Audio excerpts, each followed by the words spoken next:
Bonjour à tous, je m'appelle Aviel Fishman, je suis modélisateur et formateur 3D. Vous trouverez en lien de la description de cette vidéo les liens de mes formations en ligne et sachez aussi que je dispense des cours privés ou pour les entreprises. N'hésitez pas en cas de besoin à prendre contact directement avec moi.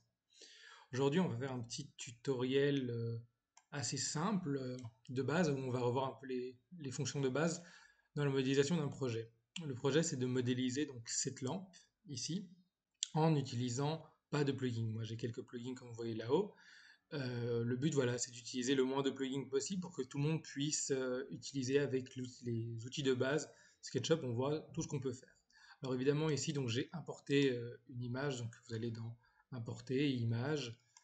Alors ce qu'on va faire pour moi, la première chose sur l'image, c'est donc on vérifie bien qu'elle est un groupe. Elle est pas, on peut l'éclater. Donc pour moi, c'est très bon. Il faut surtout pas l'éclater. Alors la première chose à faire, c'est que vous voyez ici sur la gauche, on a les mesures. Donc on va vérifier qu'on est bien à la bonne taille de notre projet. Donc on va venir prendre ici le mètre, se positionner dessus.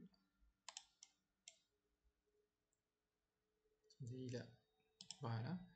On va venir se poser sur le mètre. On va tendre jusqu'à l'autre point. Donc lui il dit qu'il y a 182 cm. On va sélectionner, on va lui dire non, on a 32 cm. Donc j'écris 32, vous voyez bien ici en bas 32 qui va apparaître. Je recommence.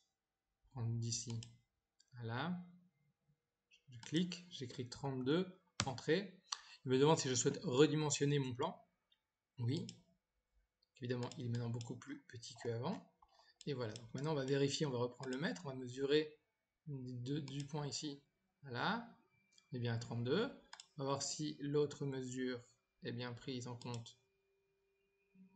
Voilà, donc on voit bien qu'on a un plan à l'échelle. Est-ce que maintenant les autres images sont à l'échelle? Ici, voilà, c'est bon. Et la troisième, donc cette partie-là qui représente le rond à la fin, et le rond ici derrière, est-ce qu'il est à l'échelle aussi? Non. Donc on a deux plans à l'échelle et celui-là qui n'est pas à l'échelle. Donc soit si on veut l'utiliser, il faudra remettre le plan à l'échelle, soit on peut décider de ne pas l'utiliser puisque cette partie-là, on la retrouve ici et c'est ce que nous allons faire. Alors, la première chose à faire, c'est qu'on voit bien ici que cette lampe, elle est sphérique, donc on pourrait faire un rond à la base ici et lui changer de taille à chaque fois ici, et puis à la fin faire un cercle, ça serait une première méthode. Moi, je vais utiliser une deuxième méthode, qui n'est pas spécialement plus facile ou qui est pas spécialement plus facile, mais qui pour moi va vous permettre après de modéliser tout ce qui va être sphérique de façon plus facile. Donc, je vais d'abord venir ici tracer ma ligne, donc on prend bien le crayon, on prend du début à la fin, et mon but c'est de trouver le milieu. Voilà, on va venir chercher le milieu de ma sphère, de mon... Voilà, il est là. Voilà. Et je vais venir tracer l'axe central de mon projet, jusqu'à ici. Voilà. Et maintenant, on va descendre, refaire donc tout le contour de notre lampe. Voilà, on va descendre simplement. Alors là, je vais un peu plus vite que quand je réalise un projet, c'est pour que vous voyez vraiment le principe, le concept. Voilà. Un petit peu ici. Voilà. Le jour où vous avez vraiment à modéliser donc une lampe que vous voulez mettre dans votre projet, vous allez évidemment être plus méticuleux. Hein. Le projet ici, c'est l'idée de ce tutoriel, c'est de vous montrer comment ça fonctionne. C'est un petit peu fastidieux, surtout que sur cette lampe, il y a beaucoup de différentes tailles, différentes tailles.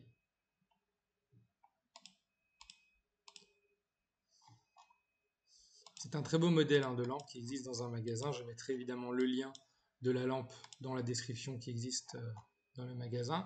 Et c'est une lampe qui, pour moi, a un vrai intérêt dans mes modélisations parce que les clients l'aiment beaucoup. Beaucoup que je pose cette lampe-là. Les rendus avec lesquels cette lampe apparaît est toujours très intéressant pour eux et leur plaît beaucoup. Ah ouais, bon, ici j'étais un petit peu trop vite, on va revenir un petit peu en arrière quand même ici pour que ça reste quand même quelque chose de plus réel. Voilà, on va repartir de ici. Voilà.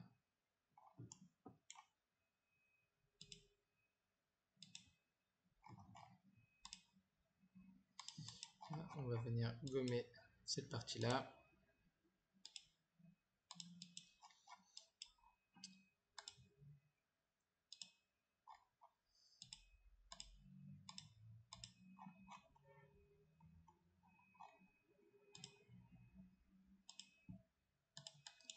Voilà, donc c'est un petit peu long, mais bon, voyons, on approche du but, hein. Voilà. Donc maintenant, on voit qu'une face s'est créée. Je vais venir supprimer la partie ici qui ne nous sert plus à rien. Voilà, donc on a toute la découpe sur le côté. Et je vais maintenant créer donc une deuxième partie. Je vais reprendre ici, monter jusque là-haut. Alors, vous voyez le trait vert qui devient gros, donc c'est pour le verrouiller. Donc c'est la flèche de gauche. Je suis bien sur l'axe ici, l'axe vert. Je le verrouille. Comme ça, je peux aller dans tous les sens. Vous voyez, ça reste bien sur mon axe. Tandis que si je le déverrouille, ça bouge dans tous les sens. Je viens sélectionner ici. Je viens prendre arc de cercle. Il commence là. Il termine ici. Et je vais venir tracer ma sphère. Voilà. On a bien mes deux parties. Je vais inverser les faces. Donc, je rappelle sur SketchUp, les faces bleues, c'est les faces intérieures. Les faces blanches sont les faces extérieures. C'est les de base. Donc moi, j'ai un raccourci I pour inverser mes faces. Voilà. Ou sinon, vous faites clic droit. Inverser les faces. Maintenant que vous avez vos faces, moi je vais les colorer. Alors, ici, dans le vrai modèle, c'est en les tons dorés. Et en haut, ben, c'est du vert. Voilà. Maintenant que vous avez ce modèle-là, on va venir ici tracer en bas, à la base, un cercle, simplement. Sur l'axe vert, voilà. Vous voyez, il faut bien que le cercle soit perpendiculaire à votre travail. Voilà. Pas d'importance sur la taille du cercle, hein. On va faire un peu plus. Voilà, on fait là, vous le voyez, il est bien grand, comme ça vous le voyez. On va venir sélectionner le périmètre du cercle. Ouais, on a bien tout le périmètre. Ici, suivez-moi, et vous allez venir cliquer sur la surface. Et automatiquement, la surface, elle a fait tout le tour du cercle. Je reviens en arrière. Vous sélectionnez la surface, le périmètre, le rond, etc. Suivez-moi et vous cliquez sur la sphère. En ce qui s'est passé, je vous le reviens en arrière, ce qui s'est passé, c'est qu'on a simplement l'outil suivez-moi, vous sélectionnez donc la surface, et puis vous sélectionnez ce qui va vouloir tourner, vous voyez. Plutôt que s'amuser à faire tout le tour comme ça, on va, le plus rapide, c'est sélectionner et tourner. Voilà, c'est vraiment 2 clics. On va faire la même chose sur la sphère en haut, on va la sélectionner. On va sélectionner, excusez-moi, le périmètre. Suivez-moi et on clique sur la surface. Vous voyez, c'est transparent, on avait mis du vert. Pourquoi j'ai inversé les faces et je les ai colorées à la base? Pour simplement ne pas avoir à la fin à m'amuser à tout colorer chacune des faces et inverser puisque je voulais que la couleur soit à l'extérieur et non à l'intérieur. Donc j'ai bien mis ma texture sur la face blanche extérieure. Voilà. Donc ça c'est fait, on peut supprimer cette partie-là. Maintenant que cette première partie est faite, nous allons attaquer cette partie-ci. Donc pour cela, on va venir tracer une barre sur notre ligne. On va venir prendre un cercle ici. On se met bien au milieu, on va verrouiller sur l'axe rouge pour que ce soit dans le bon sens et on va venir tirer notre cercle. Voilà. On a bien un cercle ici. On va supprimer le milieu, voilà, la ligne qu'on a fait, et on va vérifier qu'il a la bonne taille. Donc on va mesurer, j'ai bien 9 cm, et on voit bien ici que c'était 9 cm qu'il nous fallait. Maintenant qu'on a le rond, on va le modifier, l'extruder avec le petit pouce étiré, voilà. Oups, il l'a pas sélectionné. Voilà. Donc maintenant on a le bon support pour notre lampe. Petit information. Moi, pour mes produits que je mets, évidemment, je ne modélise pas les trous ici. Maintenant, si vous avez besoin de modéliser les trous, on va le faire. Alors pour ça, moi, ce que je vais faire, je vais le laisser là parce qu'il est à la bonne place pour mon projet total. Je vais venir faire clic droit et je vais créer un composant. Donc, on va l'appeler base. Voilà. Et je vais venir maintenant donc mettre le composant ici. L'avantage de mon composant, c'est qu'à chaque fois que je vais le modifier, ça va modifier donc ma base. Donc j'aurai plus à la fin que supprimer mon composant. Donc je le mets à plat, bien au-dessus. Je vais le faire descendre. Pour le faire descendre, je appuie sur la flèche du haut, comme ça je verrouille sur l'axe bleu. Donc comme ça je peux monter et on est bien verrouillé sur l'axe bleu. Je vérifie que je suis bien posé dessus. On peut le décaler encore d'un millimètre. Donc, on va se déplacer sur l'axe rouge. Donc je verrouille l'axe rouge. Donc j'appuie sur la flèche de droite. 0,1.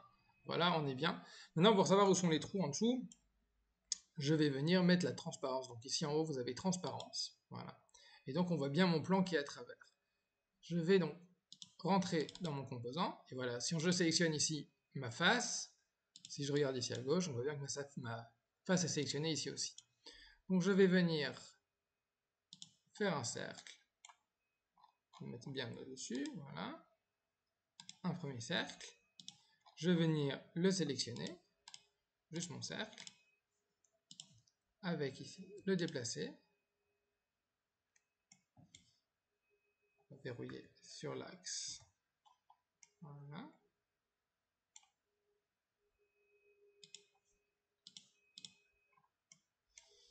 On va enlever la transparence. On voit bien, donc j'ai mes deux cercles placés dessus.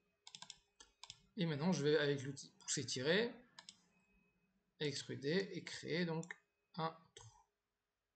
Voilà. J'ai un trou. Je double-clique ici pour qu'il fasse la même mesure. Et si on regarde ici à gauche, on voit bien que mes trous sont apparus. Donc maintenant, cette fois, je peux quitter et je peux supprimer cette partie-ci puisque j'ai maintenant mon cercle. Je vais en créer ici. Je vais juste lui donner la même couleur que ceci. Donc avec la pipette, je sélectionne la couleur et je l'applique ici. Ceci, je vais le verrouiller en groupe. Alors j'ai le raccourci G pour créer un groupe. Voilà. Et donc ce qu'il nous reste encore à faire, c'est cette barre ici au milieu. Donc je vais venir chercher ici le milieu. Ce qu'on a supprimé, on va retracer la ligne de ici.